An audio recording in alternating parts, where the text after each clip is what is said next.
Lauren Etxepare izena dut, eta liburu hau aurkeztera nator Josef Iriart, Art Decoaren maisu, arkitektura bidaia Lapurditik Tunisera.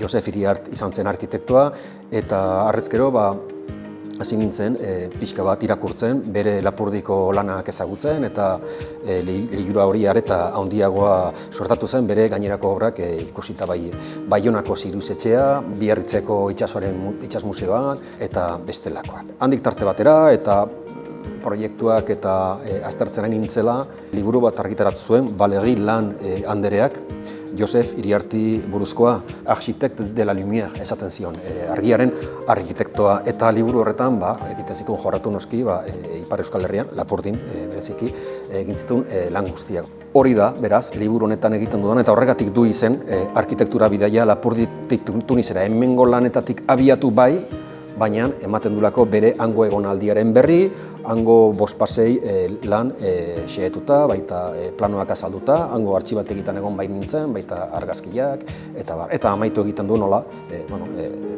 bere itzuleraren berri emanez, eta nola itzultzen Parisera, ez Lapurdira, eta bertan hil egin zen, Bigarren Mundu Gerra amaitu eta laster. Liburua egiteko behar nuen noski Tunis bisitatu, eta hori dela eta eskara egin nion irakasleen errektoreari seileko sabatiko bat egiteko.